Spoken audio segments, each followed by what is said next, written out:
दोस्तों जय भीम नव बुद्धा। मैं नीलेश ओंकार लॉर्ड बुद्धा टीवी की खास बात इस विशेष प्रोग्राम में आप सभी का स्वागत करता हूं। चुनावी प्रचार शुरू हो गया है, नामांकन भर चुके हैं और आज मैं वर्धा लोकसभा क्षेत्र में हूं। जैसा कि हम बड़े बड़े न्यूज़ चैनलों में देखते हैं, बड़े बड़े मीडिया में देखते हैं, ऐसा लगता है कि देश में कांग्रेस और बीजेपी ये दो ही पार्टियां हैं जो सदियों से राज करती आई हैं। और जब डिबेट देखते हैं तो वो न्यूज़ एंकर ना होकर हमें ऐसा लगता है, ऐसा प्रतीत होता है कि वो किसी बड़े पार्टी के प्रवक्ता हैं, लेकिन ऐसा बिल्कुल भी नहीं है। मीडिया को अपनी जगह जो एक स्तंभ हम कहते हैं, लोकशाही का चौथा स्तंभ, वो अपनी जगह उसने जान लेनी चाहिए और उसी तरह से काम करना चाहिए। उसी तरह देश में तीसरी आघाड़ी भी है जो हम बड़े बड़े चैनल देखते हैं उस पर नहीं दिखाई देते, लेकिन तीसरी आघाड़ी भी है जो मजबूत होती जा रही है और उनका भी अपना एक अलग अस्तित्व है। इसीलिए वंचित बहुजन आघाड़ी जो महाराष्ट्र में तीसरा जो फ्रंट उभर कर आया है, उनके जो प्रत्याशी हैं वर्धा लोकसभा के एडवोकेट धनराज वंजारी, उनसे आज हम बात करेंगे और उनकी राय जो है वो आपके सामने रखने का प्रयास करेंगे। बहुत बहुत स्वागत है सर। सबसे पहले एक सवाल मैं जानना चाहता हूँ। राजनीति में कांग्रेस भी है, बीजेपी भी है, ठीक है। ये एक बार वो आ जाते हैं, दूसरी बार वो आ जाते हैं, तो हमें राजनीति में जाने की क्या ज़रूरत है सर? वो तो चला रहे ना राजपाट। यही तो सबसे बड़ी समस्या है इस देश के लिए कि अभी तक इस देश का नागरिक ये नहीं समझा है कि कांग्रेस और बीजेपी इनका अदल बदल कर इस देश पे राज करने का मतलब क्या है। मैं जानता हूँ, जहाँ तक कि कांग्रेस का सवाल है, सबसे पुरानी पार्टी है, लेकिन 1925 में जो आरएसएस बनी वो वही कांग्रेस के लोग थे जिनकी वजह से ये संगठन जन्म ली। उसके बाद उन्होंने अपना अलग पॉलिटिकल एग्जिस्टेंस, राजकीय अस्तित्व पैदा करने की जो कोशिश की है, उसके अंदर वो लोग लगातार नाकामयाब होते रहे।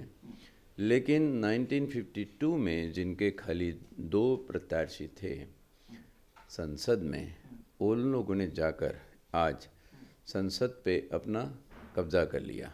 इसका मतलब है कि बीजेपी पार्टी जिस मकसद से चल रही है उसका अंतिम उद्देश्य है कि राज्य सत्ता को हासिल करे। ये ऐसी राज्य सत्ता है जो धर्म सत्ता के अधीन हो।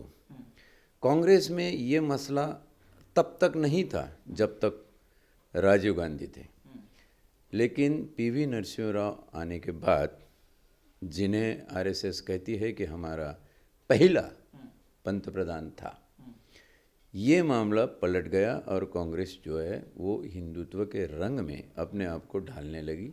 यहाँ तक कि आज के तारीख में देखा जाए तो कांग्रेस के अंदर आरएसएस का जो इन्फिल्ट्रेशन है वो इतना ज़्यादा है कि पॉलिसी मेकर्स जिस तरीके से ये कानून बना रहे हैं, जिस तरीके से कानून का उल्लंघन हो रहा है, जिस तरीके से कानून को सही माने में कॉन्स्टिट्यूशनल पैरामीटर्स में इम्प्लीमेंट नहीं किया जा रहा, इसका सीधा सीधा मतलब है कि ये दोनों पार्टियां मिली जुली भगत समझकर काम कर रही है।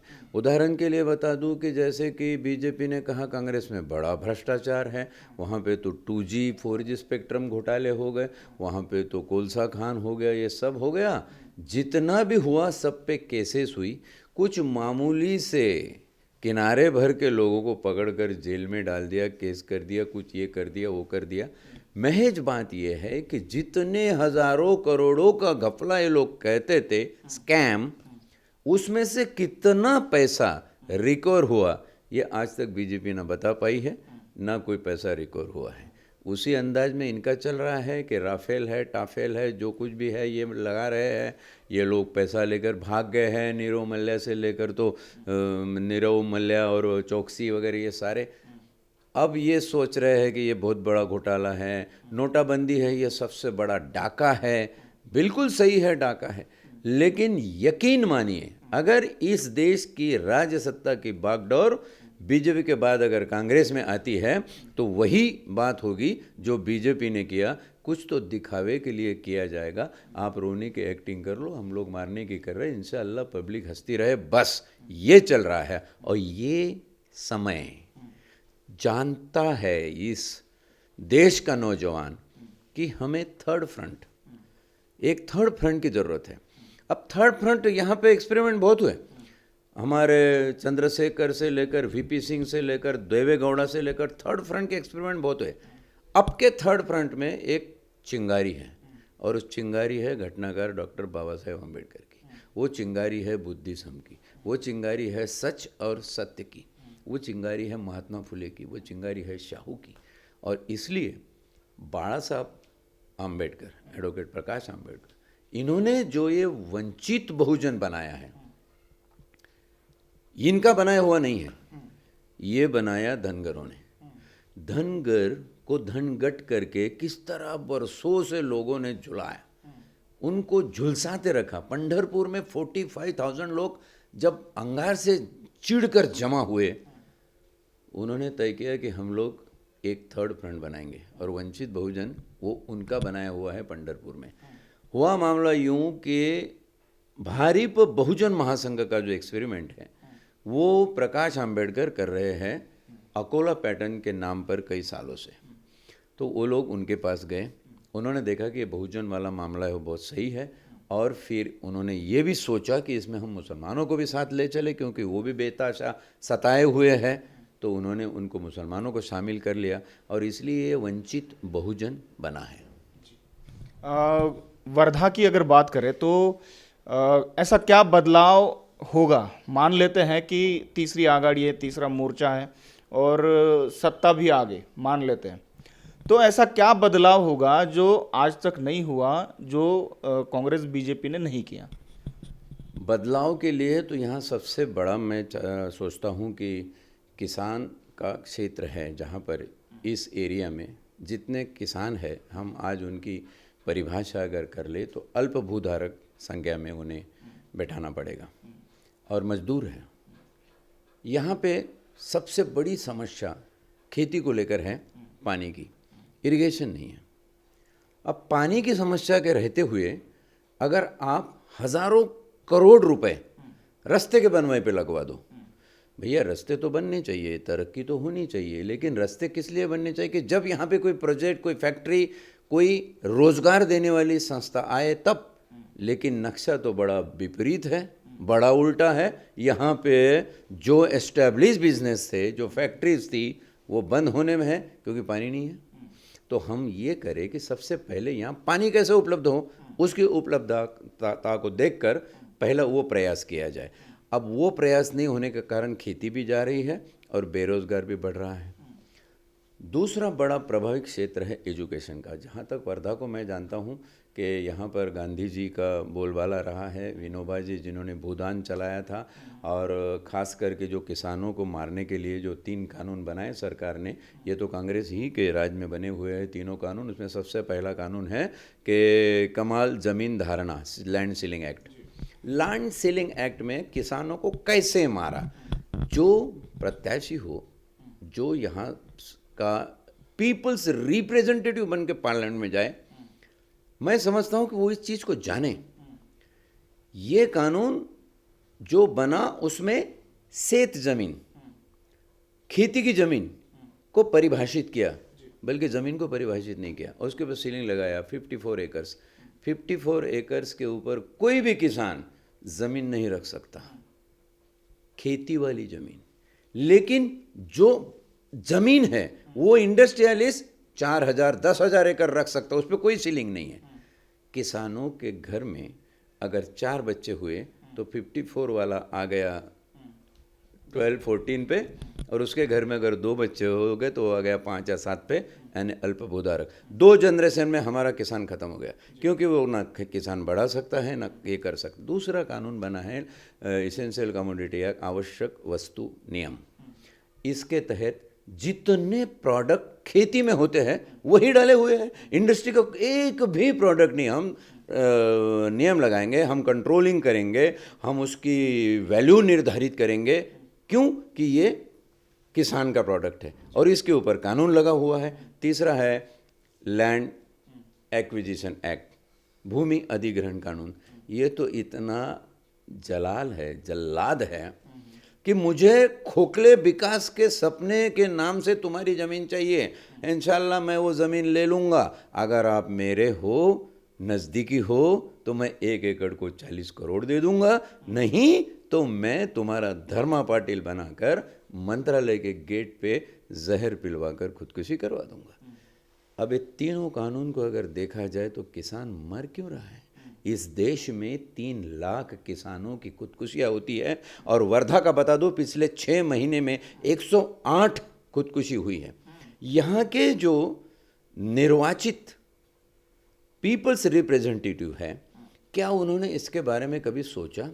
कभी सरकार को कोई मेमोरेंडम दिया, या कभी एनालिसिस करके किसान की खुदकुशी की जड़ क्या है इसको जानने की कोशिश की? नहीं की, शायद उनकी अपनी मर्यादाएं रही होगी। मैं ये समझ रहा हूँ कि प्रत्याशी ऐसा हो जो यहाँ का दर्द है उसके जेनेसिस, मूल बीज कारण को जाने।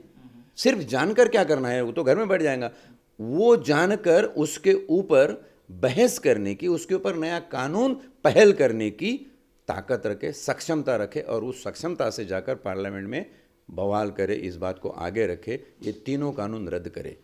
मेरा मानना है, मैं आज भी किसी के सामने राइटिंग में ये देने के लिए, करार करने के लिए तैयार हूँ, जिस दिन ये तीनों कानून रद्द हो जाएंगे, इस देश के किसानों की हालत सुधरेगी, किसानों की खुदकुशियाँ रुक जाएगी। जैसे कि आपने कहा है कि प्रत्याशी कैसा होना चाहिए, हम ज़्यादातर देखते हैं कि बहुजन समाज जिसे कहा जाता है, उसके कई सारे प्रत्याशी हम देखते हैं पार्लियामेंट में, लेकिन किसी चीज़ पर बात करते हुए या किसी अधिकार को मांगते हुए या वहाँ पर लड़ते हुए हम बहुत कम देखते हैं। तो क्या ये हम विश्वास कर सकते हैं कि आपको पार्लियामेंट में भेजा तो सही मायने में आप जो अधिकारों की लड़ाई है, संविधान इम्प्लीमेंटेशन की जो कार्रवाई है, उसी तहत काम करेंगे और पूरी लगन से और ईमानदारी से वो काम निभाएंगे? बिल्कुल, प्रत्याशी का ये तो धर्म है। मेरा अगर आप मुझे प्रायोरिटी पूछे तो मैं ये कहूँगा कि पार्लियामेंट में जाने के बाद मैं सबसे पहला काम ये करूँ कि जो प्रत्याशी अपने मतदाताओं के साथ प्रॉमिस करता है, करारनामा करता है, हम उसको इलेक्शन का जाहिरनामा कहते हैं। लोगों से मैंने प्रॉमिस की कि मैं ये कर दूंगा, वो कर दूंगा, वो कर दूंगा, 15 लाख दिलवा दूंगा आपको, तो मैं रोज़गार दिलवा दूंगा, 2 करोड़ आपको, तो ये कर दूंगा, वो कर दूंगा। ये कॉन्ट्रेक्चुअल ऑब्लिगेशन है। मैंने आपके बीच में अगर कुछ करार करना है, मैंने आपसे एक कॉन्ट्रैक्ट कर दिया कि भाई मैं आपके लिए ये कर दूंगा, आप मुझे अपना वोट दे दो, और तुमने अपना वोट दे दिया, मैंने आपके लिए वो प्रॉमिस कर दिया, लेकिन किया नहीं, तो क्या हो गया? ब्रीच ऑफ कॉन्ट्रैक्ट हो गया। तो क्रिमिनल ब्रीच ऑफ कॉन्ट्रैक्ट के तहत उसके ऊपर केस बने और वो लॉकअप में जाए। ऐसी कानून का प्रावधान हो, ऐसी कानून के प्रावधान के लिए मैं आवाज़ उठाऊंगा। ये मेरा पहला प्रायोरिटी जिसको आप कह सकते हैं, ये है, प्रॉमिस है। दूसरा है कि यहाँ के लोगों के जो प्रश्न हैं उसका एनालिसिस करने के लिए एक इंटेलेक्चुअल लोगों का गठन करें कि भैया प्राध्यापक है, आप देखो, किसान है, एग्रीकल्चरलिस्ट हैं, उनके व्यूज़ आज कोई नहीं समझ रहा। वो खासदार के व्यूज़, खासदार को ही नहीं समझता तो उसके व्यू क्या समझने हैं? तो इस तरीके से ये चल रहा है कि हमको उनके प्रश्न का उत्तर ही पता नहीं है। अब अपने तरीके से उसको रख कर हम लोग लोगों को गुमराह कर रहे हैं। जैसा आपने कहा कि बहुजन तो बड़े ज़्यादा संख्या में है, ये वंचित बहुजन आघाड़ी इसीलिए बनी है। मैं तो समझता हूँ कि इस देश में डॉक्टर बाबा साहेब आम्बेडकर के पदस्पर्श से दलित और पिछड़ा वर्ग मोक्ष पालेगा एक ना एक दिन, लेकिन अटक जाएगा बहुजन, क्योंकि बहुजन ये अभी जानना बाकी है कि वो डॉक्टर बाबा साहब आम्बेडकर थे जिन्होंने बहुजनों के लिए पिछड़ों से पहले सोचा कि ये बहुत ज़्यादा संख्या में है। और आज इस भारत की कोई भी सरकार हिम्मत नहीं करती कि हम बहुजनों की जनगणना करें। कई बार कई पिटिशन्स हुए, कुछ हुआ, कई सरकारें आई बदली, किसी ने बहुजनों की जनगणना नहीं की। क्यों? कि बहुजन है 62% और हमने रिजर्वेशन दे रखा है 27%, अभी उसमें भी 16% हमने मराठों को डाल दिया। रिजर्वेशन क्राइसिस नाम का एक फॉर्मूला है। ये रिजर्वेशन क्राइसिस के नाम पर ये लोग बहुजनों को ऐसे उलझाएंगे कि इसका सबसे पहला एक्सपेरिमेंट जाट आंदोलन में आपने हरियाणा में देखा, दूसरा रूप उससे ज़्यादा घिनौना आपने गुज्जर आंदोलन का राजस्थान में देखा, उससे भी भयानक रूप आपने गुजरात में पाटीदार आंदोलन का देखा, और महाराष्ट्र का एक मराठा लाख मराठा इससे कुछ अलग नहीं है। बहुजनों को जातियों में बांटने का जो षड्यंत्र है उसके हम शिकार है। ये जिस दिन बहुजन को समझ में आ जाएगा उस दिन बहुजन के मुक्ति का रास्ता प्रारंभ होगा, मुक्ति मिलेगी नहीं। आज मामला ये है कि बहुजनों को उनकी जाति की संख्याओं के बल पर टिकट की लालसा देकर खड़ा किया जाता है। बड़े पार्टियों में तकलीफ ये है कि अगर आज मैं बीजेपी का प्रत्याशी हूँ तो मेरे ऊपर कहीं तो कानून है, मेरे ऊपर कहीं तो इतने बड़े लोग बैठे हैं जो मुझसे कई ज़्यादा बड़े, हर माने में मेरी आवाज़ सुनी नहीं जाएगी। कांग्रेस में तो और भयान परिस्थिति है। वंचित बहुजन आघाड़ी जो डॉक्टर प्रकाश आंबेडकर ने बनाई है, मैं समझता हूँ कि ये ऐसा प्लेटफॉर्म है जहाँ पे बहुजन अपनी आवाज़ सही माने में रख सकता है। और अगर ये हुआ तो इसमें कामयाबी की ज़्यादा संभावना है। इन तमाम बहुजनों में से जो वर्धा का जो वंचित है, कितना असर कर पाएगा सर इस व्यवस्था को बदलने में? बहुत ज़्यादा असर कर पाएगा, क्योंकि अब मैं तकरीबन 8 महीने से इस परिक्षेत्र में हूँ। मैं देख रहा हूँ कि जो पिछड़ा वर्ग है, जिनको रिजर्वेशंस, जाति और कास्ट सिस्टम के तहत बहुत ज़्यादा परेशान किया गया, उनकी जो कॉन्स्टिट्यूशनल प्रावधानिक अधिकार थे वो बहाने बना कर छीने गए। छीनना तो था लेकिन सीधे नहीं छीने गए। रोहित वेमुला की सुसाइड को ही अगर हम एनालाइज कर ले तो आज ये जानने के लिए हमारे पास सफिशिएंट डाटा है कि ये षड्यंत्र क्या है।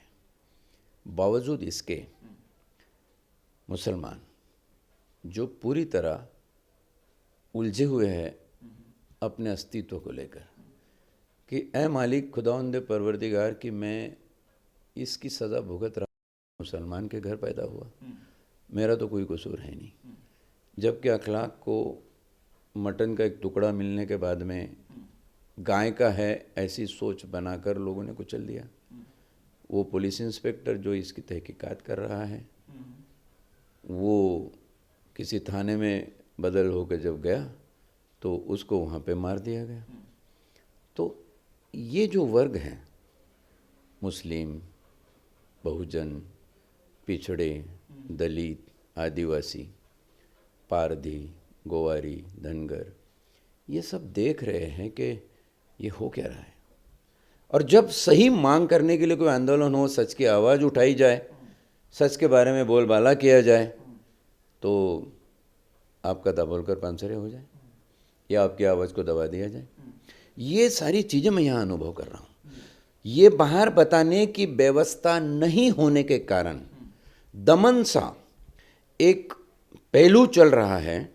इसके कारण कोई बोल नहीं पा रहा, लेकिन भीतर आग का वजूद बहुत ज़्यादा है। हमें यकीन है कि जब ये आग इलेक्शन की ईवीएम मशीन में उतरेगी, जल्लादों को या जिन्होंने जुल्म किए, सारे जुल्मकारों को ये उनकी जगह दिखा देगी। एक आखिरी सवाल, चुनाव लड़ना, खास करके लोकसभा चुनाव लड़ना, जैसे कि हम देख रहे हैं कि 100-200 करोड़ रुपया तो ऐसे ही खर्च हो जाता है, ठीक है। तो आप अगर लड़ रहे हैं तो जाहिर सी बात है कि 100-200 करोड़ रुपया तो आपके पास होगा ही। तो आप वंचित कैसे हुए सर? ये बड़ा ही अच्छा सवाल आपने पूछा। 100-200 करोड़ तो मेरे पास नहीं है, लेकिन कुछ चंद करोड़ है। जबकि घर लिया था लाख में तो आज उसकी कीमत करोड़ों में हो गई। सिवा उसके कुछ नहीं, अगर बेचेंगे तो रास्ते पे आ जाएंगे। इस हिसाब से अगर आप हमें करोड़पति समझे तो इंशाल्लाह मालिक आपका भला करे, नेकी दे आपको, हम करोड़पति हैं। मैंने यहाँ पर कोई पैसे का वास्ता नहीं रखा, ना ही इलेक्शन के लिए मेरे पास पैसा है। जब मेरे पोस्टर्स मेरे कुछ नौजवान स्टूडेंट्स लोगों ने लगाए, तब उन्होंने कहा कि आपको इस इलेक्शन में लड़ना है, आप ना नहीं कहेंगे। और वो शुरुआत थी जबकि उन बच्चों ने कंट्रीब्यूशन कर कर उस बोर्ड और फ्लैग्स को लगाया।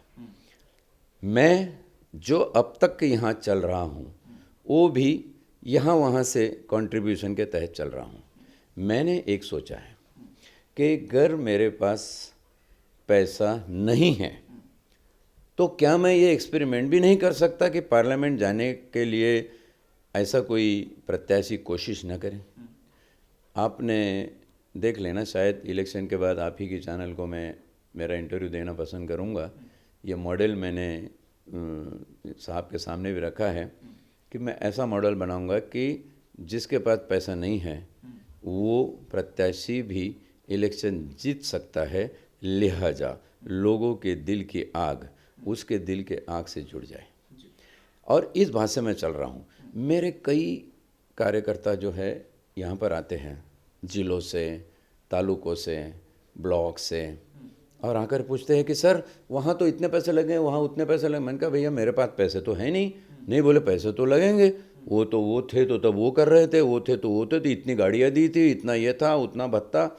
मैंने कहा देखो भाई, तुम लोगों की साइकोलॉजी पे वो असर उन लोगों ने कर छोड़ा है कि पैसे लिए बगैर हम कुछ नहीं करेंगे। मैंने कहा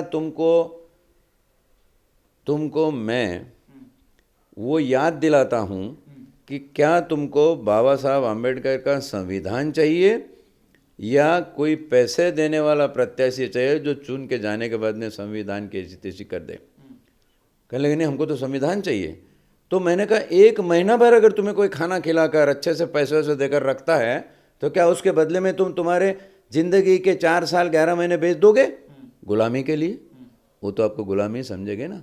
और मैंने खैर आपको पैसा दे दिया और मैं प्रत्याशी बनकर, खासदार बनकर चला गया पार्लियामेंट के। और मान लो खुदा न ख्वास्ता, मालिक न करे, आपको कोई मुसीबत आ गया, आप मेरे पास में आए कि सर ये लेटर तलब फरमाइए, हम तो यहाँ एडमिशन ले रहे हैं और हमारा पेशेंट जो है कैंसर का वो नहीं पा रहा है, तो आप लेटर दे दीजिए। और तब अगर मैं ये कह दूँ कि उस वक्त तो मैंने आपको पैसे दे दिए थे, अब लेटर काहे दूँ, तो क्या होगा? मेरी इस ज़ुबान को सुनकर मेरे जो कार्यकर्ता है, मेरे जो नौजवान लोग हैं, वो सर ये तो बहुत ही अलग बात है, हमने तो कभी ऐसा सोचा ही नहीं। मैंने कहा तभी तो ये हालत है। सोच बदलो, सितारे बदल जाएंगे, नज़र बदलो, नज़ारे बदल जाएंगे। आप नज़र ही नहीं बदल रहे हैं तो कोई नज़रिया नहीं बदलेगा, फिर वही कांग्रेस और बीजेपी चलता रहेगा। अगर बदलाव चाहते हो, परिवर्तन की संभावना तुम्हारे दिल में एक आग बनकर जल रही है, तो परिवर्तन लोगों से पैसे लेकर और उनसे और कुछ खाने पीने की चीज़ें लेकर नहीं होगा। वो पुरानी साइकोलॉजी को तोड़कर, जो कि बड़ा मुश्किल है, बहुत मुश्किल है। तुमको आदतें लगाई उन लोगों ने खाने पीने का, अब उसके बगैर आप रह नहीं सकते हो, वो बहुत मुश्किल है। लेकिन मुश्किल से मुश्किल काम अगर आप कर दिखाओ तो शायद नया सवेरा हो सकता है। जैसे कि भारत रत्न डॉक्टर बाबा साहब आम्बेडकर ने अगर ये हिम्मत पुराने चलते आए हुए परंपरा के वजूदों को तोड़ने की न की होती तो ना आज हम होते, ना हम शिक्षा पा लेते। तो ये बात है और मुझे उम्मीद है, मेरा विश्वास है आज की नौजवान लोगों पर, उनकी नस्ल पर और उनकी सोच पर मुझे पूरी तरह यकीन है 2019 के इलेक्शन बदलाव का अपना एक अलग रूप लेकर आएगा।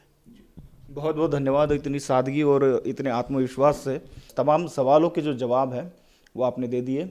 ये थे एडवोकेट धनराज वंजारी, जो कि वंचित बहुजन आघाड़ी से वर्धा लोकसभा क्षेत्र से प्रत्याशी हैं। और जैसे मैंने पहले भी बताया है कि वंचित बहुजन आघाड़ी ये तीसरा फ्रंट है महाराष्ट्र में, जो आदरणीय बाला साहब अम्बेडकर जी के नेतृत्व में चल रहा है। और इसको सपोर्ट भी एमआईएम कर रहा है। एमआईएम जो हैदराबाद का पार्टी है, राजनीतिक पार्टी है।